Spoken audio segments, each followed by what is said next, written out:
I think that when you're choosing providers, you have to first of all understand that you're a startup. Okay. Right? And there are startups that are also providing this same service. Yeah. Right? Try to look for a startup that is an SaaS, software as a service, that are also providing this service. Look for them. Even after looking for them, now try to find a relationship. Right? The reason is, when you need a provider, maybe your service is down, right? And you need a provider to come through for you. You need to be able to, have that access. Yeah, and the big guys won't answer you. And the big guys won't answer you. That's why I'm going to mention Flutterwave. What did Flutterwave do? Flutterwave, we had 2021. We had an issue, on our account with Flutterwave. We're using them for collection. Okay. Right. Why did you use Paystack? We didn't have for collection. I don't know the difference. No. Flutterwave has almost all the APIs, even though it might not work, but they have it. So my point is, they gave us what we needed, right? But when we need their support, right? We had an issue, and then we reached out to them. Oh, this is happening. We can't do this. Our account is failing. This is not like it takes. I remember one time that you said your money was hanging. Yeah, it takes days for them to respond to you.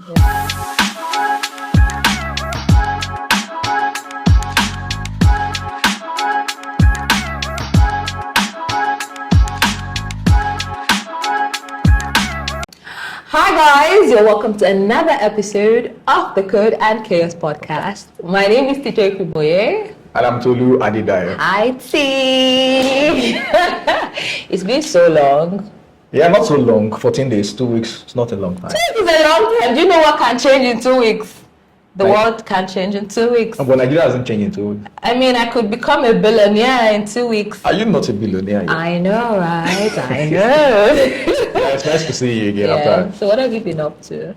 Yeah, I've been up to work actually. We're not just talking, we're actually working. Yeah. So, something big is coming soon. Something big is coming. Yeah, something big is coming soon. Something bigger than what we've had before. Yeah. It's coming soon. In the next couple of weeks or some days, we'll be rolling out some things, some new stuff that we've been working on the past 6 months. We've been working on this since January, February. We had a break and then we went back and the next couple of days, maybe by June, we'll start talking about it. Now, I'm not going to talk about it now. I have a question though. Okay. When are you going to hire me? I promise that I'm going to hire you when we get to. When is that gonna be? I want you to say it in the front of everybody, the public audience. I did this like 3 episodes ago. Yeah, where you said you're going to hire me. When we get to series A. I have to wait till then. It's not going to be far. It's not going to be a long time, really, because right now, by the end of this year, maybe we'll be in the pre-seed stage. Pre-seed, you have to do pre-seed. Then we'll do seed and series A next year. Yeah, it's possible. All right, and so I have to wait till series A before I get. That's fine. That's all right. Yeah, it's because. I believe in it's your actually vision. because of the quality, and the value you want to bring on board, and then the reward system as well. I know. What limits us? Exactly. If you want to join now, why not? But then join now. Are you going to pay me? Nothing for you. No, I'll use prayer to support you. That's the little I can do. Yeah, it's very important as well. Prayers are very important because we are building these things also with faith as well. Yeah. I mean, I'm tempted to give you some but no, I won't do that. Well, if you want to, but I'm not going to talk about it. No, I'm talking about the prayer stuff. Okay. What you did. What did I do? In February. Let's not talk about it. We are here for podcast. So, guys, don't forget to send in your comments, questions, and we'll be very glad. Also, let us know what you think about the podcast. It's always nice to hear from you. You can always comment below. Some people have been commenting. Have you seen any of the comments? On YouTube. Yeah, on YouTube. Yeah. You have seen them. My diehard. Yeah. Thank you, guys, and we hope to hear from you. So today we're going to be talking about the startup tax. People have been sending in questions, and I have grouped it. And so today we're just going to be talking about how service providers milk founders, especially first-time founders.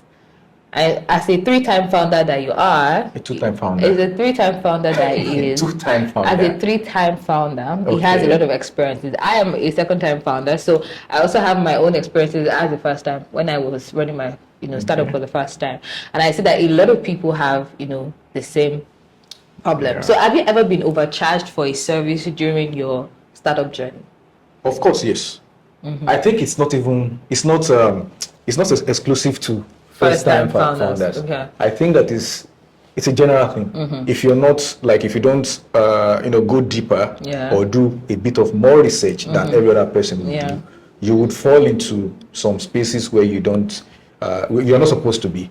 Honestly, for instance, I'll use the fintech space as an example. Fintech basically in Nigeria and even outside Nigeria is more of a plug and play. We're always plugging into one API. Everybody's plugging into to help to create account for collection, for payouts. You're plugging into somebody, and that person you're even plugging into is plugging into somebody else. Into someone Everybody's being plugged into. Exactly. So when you're trying to start up, right, there's a possibility that you're researching on the kind of partners or providers service provider you should use, and when you're doing that. And they send you their bills. When you look at the bills, you discover that you're actually not making any money for yourself at the end of the day. You're working for them. Whatever revenue you're making is going directly to those providers. And some providers are smarter, right, in a way that beyond the commission that they are earning from your API calls, they still charge you on the subscription model for using their platform. So that subscription model is what I think a first-time founder should always try to run away from. Read your SLA very well. Be sure that. But for me, when we started, I didn't read. Do you get? I just want Which of the startups? Vela now. Okay. Yeah, we didn't read some, right? And we're just about, would they give us the access? We just wanted them to give us the access. Because you don't have any license, you don't have any, you only have a registration, business registration, and some other things. The bank on a normal day, Wema Bank or Providus or any of these banks won't just give you access to the API. So if there's someone that is saying I can give you, there has to be something. There has to be something. So we just want to be accepted. You won't be bothered about what is in that 70 pages. Is it usually up to 70 pages? No, it depends on the provider. They can decide to make it 10, 50, whatever. So you won't read all of those. Are you going to accept us? We have already onboarded you guys to Slack. That's what is in your head. But when you get to start, then you start receiving invoice. After Vela had been acquired, there's still a provider that was still sending me invoice. You didn't say, guy, go on. Have you not heard? So you have to be able to know what to do and run away from providers like that. Don't be too anxious. Don't be too agitated about I want to get in at all costs. There are providers that will actually give you those things without charging you on the monthly. But the question is, where do people get access to this kind of information? You know that because you have experience. Where a lot of founders just don't know where to find this information or where to acquire the information. And it's not like people are very nice enough to be sharing it publicly. So I think that business is the same. Either you're a first time, third timer, or fifth timer. When you get an SLA, read it. Okay, that's the basics. That's the basics. Like read, just the way you just read it. Read it line by line. If you can't read it, get a legal assistant or something, but a lawyer to read for you. Just read. My own issues were we didn't read. We didn't even believe that they could accept us. So now them say, we have onboarded you guys. What is your use case? We want to work with you without any license. It was exciting. So the SLA, I didn't open it. The only thing I did was just go to the last page and sign and put my date and my name, and then they just sent us a documentation, and the CTO was already building. Can't you guys when you now see the invoices, can't you say you're not doing again? How would you already signed? And you say you're not doing again now. You're not doing what again? So what if they take it for?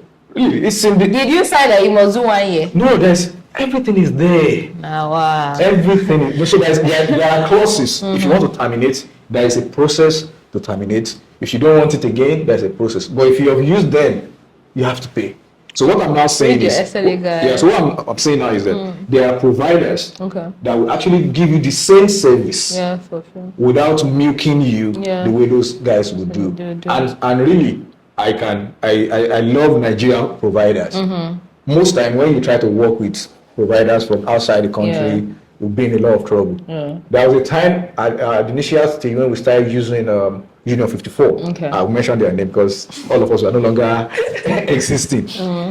In that year, they were charging like 1.5 on a monthly basis just for using. Union 54 was where everybody was getting the virtual card. Yes, that year. So everybody.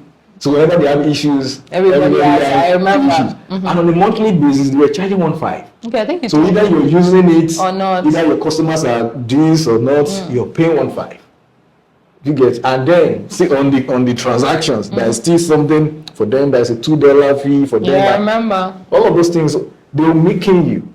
Later on, we now have Nigerian, providers who also have built the system to that point. So Nigerian guys are doing a lot more in terms of service providing, right? Infrastructure. Nigerian guys are doing well. But if you're trying to use guys from UK, from US, from Spain, from do you remember that you and I fought because of these cards? I explained to you, but it's what it is. It is what it is. Yeah. But let's talk about legal services. Do you think that those two are quite overpriced, especially for startup founders?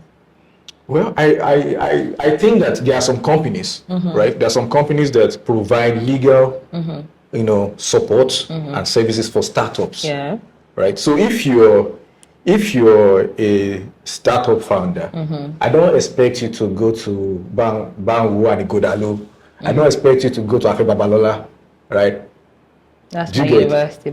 So there are some startups also. There are also startups with fine, amazing guys, lawyers who have understand the Startup Act and they are representing startups. So if you're starting up, you're not supposed to be, and if you have a family friend who understands Startup Act, and you can just bring that person in and that person can help you with the process of starting up. But you're starting now and then you're looking for a legal representative and you're going to Falana, or you're going to the first bill he'll give you just so that's the point. So but what do you think about the marketing guys? So I said this because I remember one day I was somewhere in VI and I met this guy and we're just talking, what do you do? I was like, oh, he's into marketing, he has a media agency. And I just asked, do you work for startups? I was like, no, they cannot afford me. However, I have a package for startups, 50 million naira for a year. Okay. Do you think that kind of service too? Because I remember somebody saying to me, oh, when you raise funding, you have to budget like 80 million naira for marketing. And I'm like, I will raise to 50K. I use 80 million naira for marketing. But it seems like that's what a lot of, startups do, especially when they start to raise funding. Do you think that service is quite overpriced? Well, it's two-way, right? Because some startups, right, are actually starting with funds, right? And then some startups are being bootstrapped. Yeah. So when you're bootstrapping means that you're using your hard-earned money, your savings to do that. You're not with that. You are supposed to have set up a team, a quality team with marketers, on board. You don't at the initial stage. You don't have to act as if. Yeah, you have money. You have money, really. You are supposed to work very, very lean. So that the company can start generating revenue, and then you can start allocating funds maybe from the next round of investment for marketing. But at the initial stage, you're bootstrapping. You have to be able to take with the little amount of money you have. You know your customer. We assume that you know your customer, right? You know your customer. So the little money you have, find a way to use that little money to take your product to the front of the people that need your service and product. Otherwise, that guy will just collect 15 million naira from you, and they will run Facebook ad for you. They will run ad for you. They will run ad. No, they'll shoot campaigns for you too. What campaign are they shooting for you? Billboards. No, that's the point. A startup, you don't need to be on the billboard. But there are a lot of startups on the billboard, guys. There are a lot of startups on the billboard. I think I mentioned it before, right? Build up to failure. As a startup, you don't have any business being on the billboard. Yeah. See, as a startup, you're supposed to be using partnerships, word of mouth, personal relationships with your customer, like going to them by yourself. Being on the street yourself, it's not on the billboard. Are you sure? Because 100% sure. I think because you won't collect anybody. I'm thinking of especially this one, Lekki Expressway. I've been seeing some startup. Wait, I've been seeing some billboards, and I just think about it. Does it actually convert? Really, that's the point. People would see it, right? But the point is, the people seeing it, are they your customers? Are they your customers? That's the point. So you're not supposed that kind of marketing is what they call, I think, awareness. Not awareness, self. I think is it beyond the. I can't really remember that, but maybe BTL or something. That's what they call that kind of marketing. For startup, that is not what you need. Startup, you don't need everybody to see you. The people you need are the people that need your service and are ready to pay. Not everybody, not everybody. Wait. Now let's do some business consultation. For example, I run a clinic, right? Somewhere in Lekki, right? Okay. And I want, for example, I manage people that have diabetes and hypertension. And that means that my customers are elderly people with diabetes and hypertension. If I put the billboard and people are passing and they say, manage your diabetes with XYZ clinic, wouldn't it convert? On the billboard? So the thing is, diabetes is big, right? And diabetes is wide, right? See, when the average person, or let's say a middle-aged person who is battling or dealing with diabetes, think about diabetes, they think hospital. Okay. Do you get? They think hospital. And trust me, in Nigeria, hospital is the last resort. True. Do you get? There's a lot of Jesus, there's So say you see the billboard, they're just seeing it and they'll be passing. Honestly, it's better for you to even take your campaign to church. Go to churches. Don't go to our church. Don't go to Avesta. Don't go to all this. Don't go to DCC. Right? Go to Anglican. Go to CAC. Go to Baptist. Right? When we have the elderly people, speak with the pastors, speak with the ministry, and align with them. Right? You're bringing this thing for them. Maybe at a discounted rate. You want to test them for whatever. You want to give them this. They will embrace it. True. It's better than billboard. Billboard, everybody will see it and just pass. You actually need to take that product, that clinic. You need to take the clinic to them where they are sitting, not where they are passing, because everybody's passing. And nobody cares. Nobody cares about. People are even tired when they are passing through the road, especially after work. I see your point. Yeah. So they are known, many old people, or let's say from 50, 60, 70 on the road, passing and all that. Most people are relaxed somewhere at home, taking care of themselves, but their children are passing. Their children are passing. But they cannot tell their parents. That's the point. That's why I first of all say that Nigerians, the first resort is, whenever I think about diabetes or any of these things, is hospital. Hospital is the last resort. No, it's the last resort. But if anything is happening to anybody right now, they'll go to the hospital. It's hospital. Even though they will go there at the end of when they're about to die. Right? And maybe it's the so it's not your clinic. Your clinic will not come to their mind. Yeah. You need to take your clinic to them. Yeah. If my dad should call me today, so people came to church, they are doing this, they are doing that. This is all they just need, and they did this for us. And they need this, you will support him. True. I agree.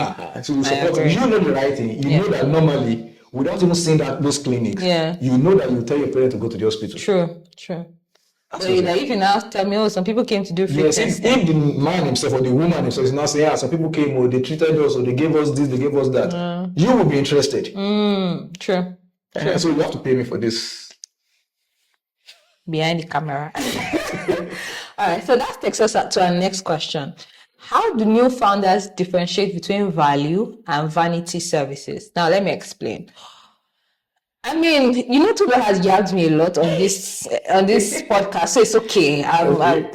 When I was building Cito Health, I thought that, and it's not just Cito Health. Even these days, there are a lot of young dietitians building apps, and a lot of them are integrating AI into it. And they say, calculate the calories of your EBA, even though it makes no sense to me now, but I did it at some point. But for them, it looks like value. And I remember I was talking to somebody yesterday, and I'm like, Nigerians don't care what calorie is in their air, but they're not even saying the food. Is the food even affordable in the first place? However, because the world is talking AI, it just makes sense that let me integrate an AI service into what I'm building. And AI is not cheap because it is not, we don't even pay in Naira. Do you get? So how do first-time founders, or what could I have done differently to say, okay, this is a value service and this is a vanity service, and let me prioritize this over this, even though the vanity service is a nice to have but isn't really what I need. So you're trying to get the difference between value. How do you get value? How do founders differentiate between what service is value and what service is vanity? So first thing is, people build for different reasons. Do you get? So what is vanity to you? It's value to someone else is value. Do you get? So on your system, on your platform, having artificial intelligence, AI, to do this, to do that, is sweet, right? Theoretically, on paper, it's sweet, but will people use it? That's one. Okay. So if people are not going to use it, it's vanity. It's not even limited to AI alone. There are other things that we also add in our system that are vanity, because when you create something that people will not use, right? It doesn't make any sense. We are building an all-in-one app. You can use this, generate your invoice. You can use this to, calculate the reconciliation, all this. As much as people are not using it, it's not of no value. So anything that people are not actually using is of no value. So when you're building, for instance, you're building your platform and you think that artificial intelligence will actually do something, it might. But the thing is, like I said, people build for different reasons, right? Artificial intelligence, some people are just building to raise money, to raise funds from investors. And when you're building an AI for this AI, we also did that now. We did AI business back, right? But then we did it, right? But then it was not really the core. So people use it at all? Did it? Yeah, people, So the thing is, I think that Nigerians are still a little bit behind when it comes to actually analyzing. Right? You want to know how much money you spend this month. Nobody cares. All everybody cares about is also how to make money. How to make more money. People really don't, and that is why maybe a lot of people will remain poor, right? Because if you're actually not tracking those things, you will not know what is taking money from you and all that. So value, you know value in terms of what's actually important to the core of your business. If that AI is not important to the core of your business, it's vanity. If AI is value, like if it's important to the core of your business, right, then it is value. If it is not, it's vanity. You just have it there. For the banking thing, AI is just a nice to have. But then you were paying a lot of money for it. That's the point. It's part of what you do now. It's part of what you do to feel now. Like you have to pay. Right? You have to pay because you never can tell. Somebody can just say, we're interested in investing in AI businesses, come and apply. And a lot of us, we are waiting for such opportunities. That's why I say people build for different reasons. Some people are building without having the mind of building for investors. They just want to solve a problem. So we build for different reasons. So the next question is, should startups prioritize affordability or quality in early stages? So should I look towards the money or just focus on products? How perfect my product? Product or affordability? No, affordability or quality. Okay. So for example, I would always build for quality. Okay. But I know he builds for affordability. Well, so the thing is, I think that the two can happen. Not necessarily, and I'll tell you why. Okay. So, for example, I think in the second episode, we spoke about how you will go and you pick up. Not the word is not pick up. You work with the junior devs that you get from fresh out of school, and I remember asking you that would the products be perfect? Would it be great? And you say, oh, no, not necessarily. When people see the app, they know that it's not built by professionals. Okay. The difference is I would want to build a product that when somebody sees it, they're like, oh, wow, this is very beautiful. That's, and I don't disagree with you, right? Yeah. And that is my model. Yeah. Do you understand? And I have my reasons, right? When you're building from scratch, you're building from ground zero. You are not expected to hire a product manager that will earn 800,000 naira. You're not supposed to hire a back-end guy that will request for a 1.2 million naira salary. True. You're not expected to hire a front-end guy, a designer, product designer that will be requesting for huge amount of, pay at the end of the month. You're not supposed to do that. Okay. You're expected to build lean. Yeah. So what I'm saying is, why I'm now saying that you can actually get quality and affordability is that you as the founder or yourself and your co-founder, you have a lot of work to do. For instance, I've gone to arrange people from Uyo, from Futa, from Unilag, Ibadan, developers, designers, from all those schools, Kiwi, from Exu, I gather them to build a new project. I have to do a lot of oversight. So that's not quality. Do you get it? No. That's the point. You're a startup. You're not supposed to sit down and be relaxed because you're a founder. You have to do the work. So the work is whatever they're working on, you're checking, you're with them. Okay, I get you don't just leave them alone to say, do it. The designer can just do whatever he likes and then submit it to the front end and then they start fighting. You as the founder, you have more experience than them. Yeah. You have to work closely with every one of them. Right? If you don't do that, they will deliver trash. But if you work closely with them, they will give you quality work and then they will grow. But then that's you micromanaging. It's not micromanaging. I don't know the English I will use for it, but it's not micromanaging. It is a necessity. It's important because you don't have money. You can hire if you have a lot of money, right? You could easily hire designers who are earning a lot of money and tell them to just deliver, give them a date. Okay, by 26th of this month, this must be ready. No, I won't do that, right? Another reason why I won't do that is because I want them to grow. I want those guys to grow. Do you really? Yeah, I actually want them to grow. You're just watching your money. No. I want them to grow as I am also growing. And I also want them to be part of the product. Yeah. When the people building the product with you, understand the product the same way you understand, it's good for everybody. Yeah. Not like some designer that is working somewhere, just using your job to do side hustle, side gig. No, I don't. That's what I don't do. I work with people. I'm sure that they understand what I'm saying. I sell the idea to them and they get it. Even though their work is not perfect, but we can work together and build an MVP. Yeah. Like MVP is the product version of your product. Sure. So if you can get an MVP out, by the time we have money, right? If it is to get in a PM, get in a QA guy to work with them while I relieve a little. That's the model that I think works. Okay. If you're not doing it like that, you will spend a lot of money on developers and your product might not even come out because remember, your product is a side gig to some of these guys. Sure. So you think we should prioritize affordability over quality? Okay. I'm not saying over. I still maintain that you can get both in those young rookies. Okay. But it's not going to look like, what's the... It's an MVP for crying out loud. All right. So let me give you a basic example. Okay. So, for example, if I open a document, like just a random Word document, if it is not arranged properly, I cannot read the document. I have to arrange it first. And so it also happens with apps. Yeah. If I open an app and it's giving me a headache, I'll just close it. And that's usually the problem with a lot of MVPs, right? It's not built very great, and so I don't use it. Yes, you don't use it, right? But what I'm going to say is that if that product works, right, you would use it. If there are 25 other products. That's the point. So that's the point. That's why when you're building a startup, you're building something unique. Okay, I see your point. Right? If it's unique, you will use it. You use it. True.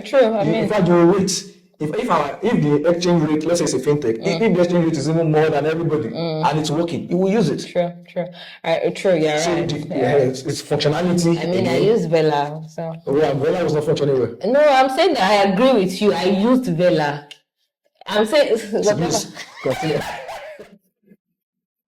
I don't know why you're angry now. All right, so our next question is, what are the signs that a provider is taking advantage of you?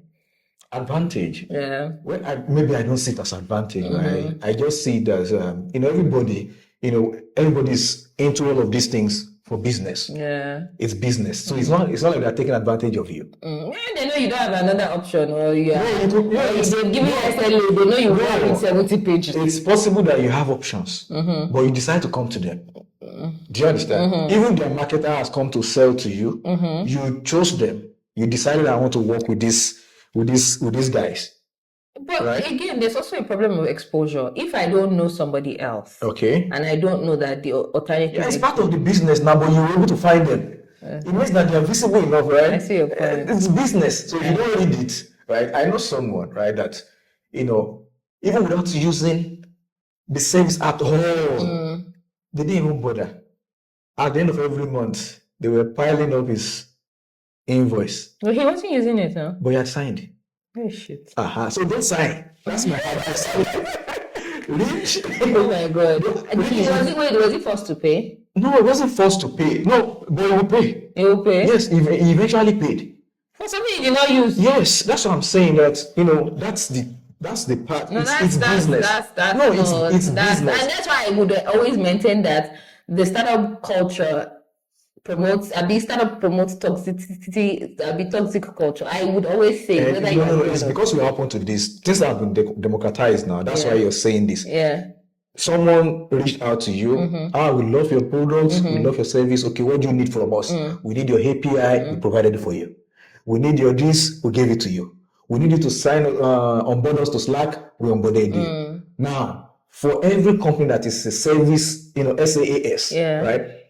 The most important thing to their salesperson is you actually signing. I see. Once you have signed, it means that you're on board. And the day you sign is on the document.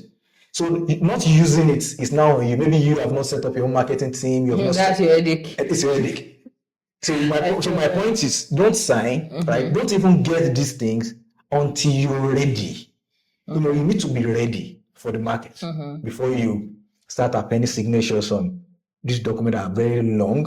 And, even beyond money, beyond the font, there are other things in those documents that if you read it, you can even tell that, because I don't do it again. I see. Okay, so our last question for this episode.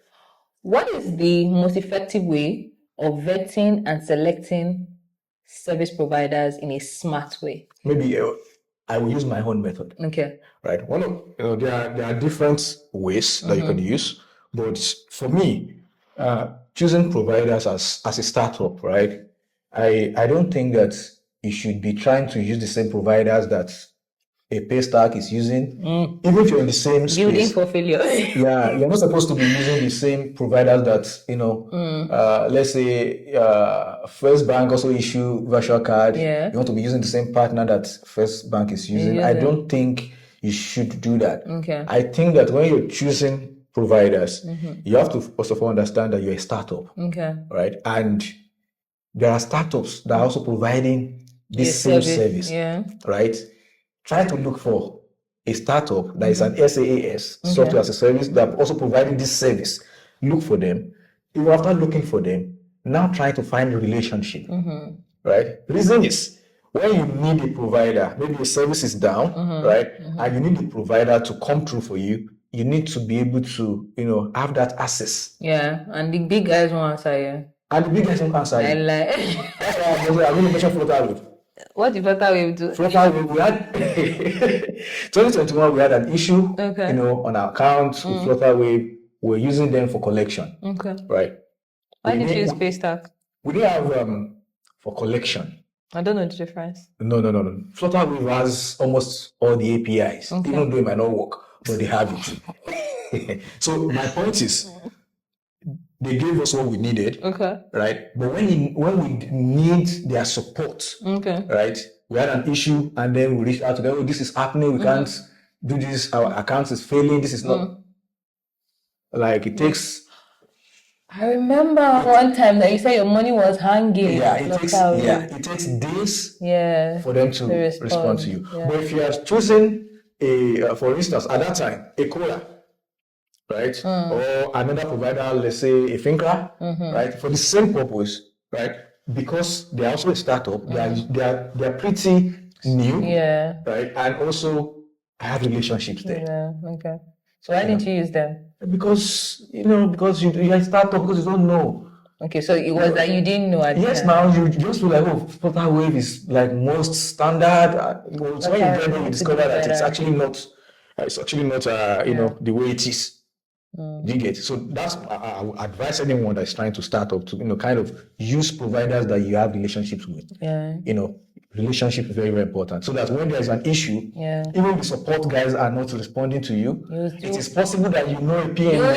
You send the exactly, because it is also possible that you belong in the same communities. Yeah, I agree. I always use Bella for example. When something's not working. What's happening? Yeah, so that's also something. Even though it might not be scalable. Yeah. Right? Yeah, you don't want to be calling me when we have 1 million customers and all of those things. But at the very early stage. I also remember there was a time one of my friends was using your platform and he came to. Do you remember that story? Yes. And then I just said, I know the guy. And this card, chatbacks and all of those things. I remember vividly. Yeah, that makes sense. So because you're a startup and people, you still need people's trust. You can imagine that time people were trying to send money or even withdraw. Nothing was working. And we're not getting any response from our... Do better. Do better. And there was no response. I don't know how they are doing now in 2025, but I'm talking about 2021. 2021? Yeah, no response. Nothing. Did you have a line in 2021? Yes, no, we started in 2021. Not 2022? 2021. When did we talk? Okay. Yeah, 2021. And that one is... The day we're launching... You told me. Let me not talk about that one. Say it. No, there's no need for that. The day they were launching, nothing was working. Say nobody will beat you. Alright, guys. I didn't say that. That is what happened. Okay, please continue. Nobody's gonna beat you. I know, right? This is your full chest, guy. Oh, yeah. Okay. Alright, guys. That's the end of this episode. Since Tolu doesn't want to say, we'll see you again, same time, same channel, every Friday by 3 p.m. Yes, keep a date with us. And we would always remember to always send your comments and your questions. We just want to hear from you. And we'd love to know what you think about this episode. Then, if there's anything you want us to talk about, we're very, very happy to hear from you. Remember, send it to her. At Tolu Adedayo_. We share the same account. Or code and chaos. I know. Bye, guys. All right, guys. Bye. Bye. Bye.